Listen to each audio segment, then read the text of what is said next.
All right, ladies and gentlemen, welcome into the Rocky Top Insider Reaction Show. My name is Rick Butler. Joined with me, special guest today here in Lexington, is Caleb Jarreau of the Daily Times. Caleb, Tennessee gets a big win over Kentucky here at Kroger Field. A lot of it was done by the offense. Joey Aguilar, talk about a bounce-back performance of his.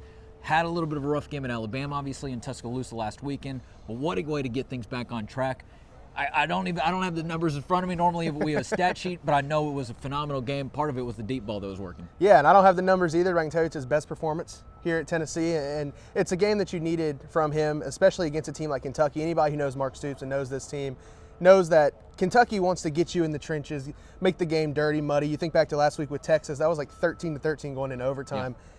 Tennessee came out here and didn't even hesitate, start throwing deep balls, and realized very quickly that, hey, Kentucky can't guard Chris Brazzell, and if they try to guard Chris Brazzell, well, now they can't guard Mike Matthews. And if they try to guard Mike Matthews and Chris Brazzell, now they can't guard Braylon Staley. Yeah. So it was all around an offensive. You had three receivers over 100 yards for the first time since 2019, and it's just a good sight for this offense, like you said, to bounce back, and especially for me with the receiving core and Ethan Davis getting a touchdown as well. You didn't see a lot of drops this week. And you remember last week, anytime Tennessee tried to string anything together, it was like they had, rubbed butter on their gloves before they came out on the field. So I think that was good to see Joey Aguilar having a good performance. And whenever you play a team like Kentucky, it's still an SEC game, but when you come out and step on their throats like that early, it really takes the energy out of a place that usually lacks the energy already. Yeah, absolutely. I mean, Tennessee's offense had this place thinned out as the second half was going, and it became more and more. It was almost a snowball effect.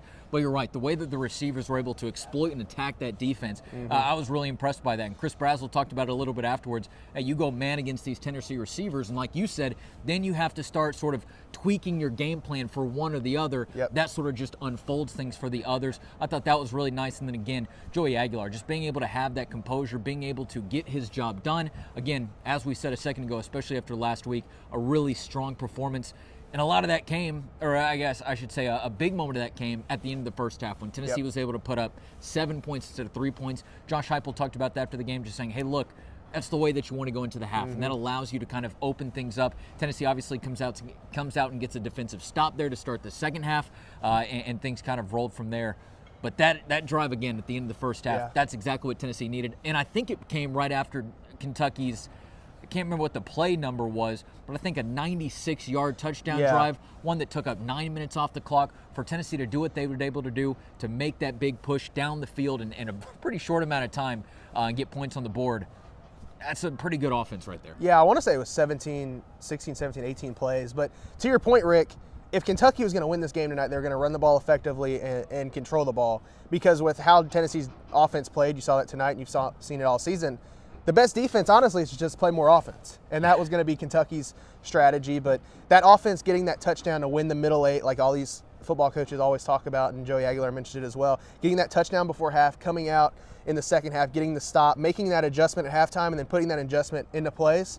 And there's not a better team than a scripted Tennessee offense. And I think, that first drive out of the second half was really good to continue rolling. And honestly, like I said, this is just what you needed to see out of Tennessee's offense tonight, because this was a really easy opportunity to drop a dud. And we've seen, Kentucky do it to teams. I think of Ole Miss last year was probably in a similar situation to Tennessee, where they were on the playoff bubble, came in here and lost and to a very bad Kentucky team, just like they are this year. And Tennessee came into tonight, took care of business, keeps those playoff hopes alive, sets up a good ranked matchup Saturday night, 7:30, I believe, is the kickoff for Oklahoma next week. So this is what Tennessee needed tonight, especially coming off of last week. And I think it also shows, to Alabama's point, it's a good thing Tennessee doesn't play teams like Alabama every weekend because, we talked about how when you play man-to-man on this receiver core, you have to pick and choose. Alabama didn't have to pick and choose because they just got dudes.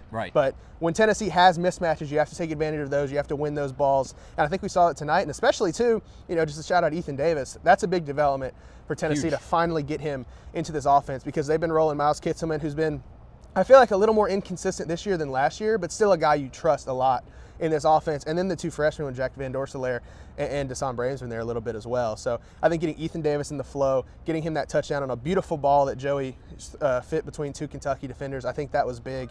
And you just saw a lot of good tonight. And everybody says that Joey Aguilar hasn't hit his ceiling yet. So I'm curious to see what that ceiling is. But on a cold, normal Kentucky weather here. It's cold and it was drizzling. He looked pretty good and leaves Lexington with a win. I don't know if we've ever seen the sun shining too much while we've been down here. I can't say I've seen the sun. I thought back to March Madness too, maybe a couple of times because we spent so much time here. We were here for a week. But I mean, you cross that state line and the sun goes away. It's dreary. Yeah, it did. They did fix the road. So that was a good plus. Less bumpy. It wasn't like coming through a war zone to get here. That's right. Yeah, the border gets a little bit rough sometimes. I think it was something like 5 out of 6 or 6 out of 7 drives 1 point for Tennessee, scored in touchdowns. Yeah. Let's flip real quick just to the defensive side of the ball just for a quick second. This was a Kentucky offense really coming into this game that was ranked in the bottom 2, I believe it was, in both rushing and passing. But they were able to get some points on the board. And one thing that I just think that Tennessee has struggled with a little bit and just has got to figure out how to plug some holes on is there's no way to make a bad offense look better than giving them explosive plays throughout the game. Kentucky was able to find that. Cutter Boley finding some big plays through the passing game, whether it was a screen game or being able to just find somebody downfield. Ultimately, though, Tennessee's got to tackle better. There were still too many times in this game where you thought that Tennessee's defenders just trying to hit somebody with their shoulders going low. Oh, these are SEC players. I don't care what the record is. They're going to be able to bounce off those moments. I remember one from Turrentine in particular. But those are some of the things that we still see Tennessee need to be able to clean up. There's a lot of great things that came out of this win, especially in a bounce-back moment, but you still have some talking points with this defense. Yeah, and it's boom or bust still with this defense because you think Idris Farouk with the pick six, the crazy fumble play that happened down here. Circus play. Tennessee came up with both those turnovers and big moments, but then you pair that with, like we mentioned earlier, 16, 17-yard drives that go 96 yards where you let Kentucky convert 3 third downs and a 4th down on that drive. Like, that can't happen. Against Kentucky, you get away with it, but that can't happen next week. That can't happen at Florida. Right. Even if Florida's bad, that can't happen against Vanderbilt.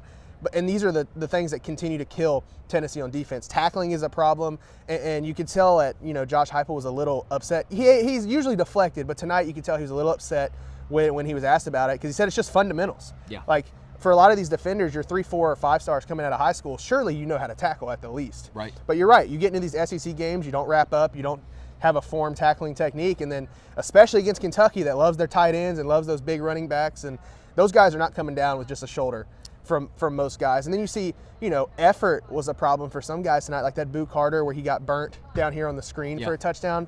Again, if you want to beat Oklahoma, Vanderbilt, Florida, in Gainesville, that can't happen. Or that deep one that just happened right behind our shoulders on the far side of the field. Exactly. Those type of plays cannot happen. Sure, teams are going to score on you. It's the SEC. But those type of busts can't happen for simple things like fundamentals or being in the wrong position or just not caring. And I think we saw that a lot tonight. Cutter Boley's 5 touchdowns set a freshman record here at Kentucky.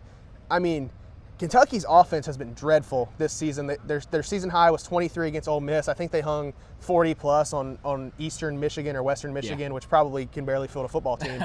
But they put 23 on Ole Miss as their season high, and it was 34 tonight against Tennessee. They had a record-breaking night against Tennessee, which is not good. And you really think about, if this Tennessee team didn't have Joey Aguilar and the receivers playing like they did, what does this game look like? Sure. Because I don't think Tennessee, you can count on that offense, as good as it's been playing, to hang 40-plus on some of the SEC teams approaching, and that defense will come back to bite you.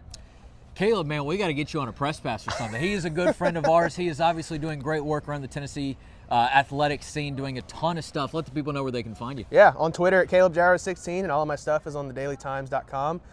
Busy prep football time for us in Blount County, and then, of course, Tennessee and crossover season basketball tomorrow. Oh, man, tomorrow. So we got to get back. And baseball coaching hire, right, man. Whew, it never ends right now. No, it doesn't. Hey, we got so much going on. You can find Caleb's work over at the Daily Times. You can find our work, of course, at RockyTopInsider.com. Ryan Shumpert, Ryan Sylvia, and Jack Foster. They're covering a ton of different angles with basketball and baseball right now, and, of course, all of our football stuff coming off of this. Hey, that's Caleb Jarreau.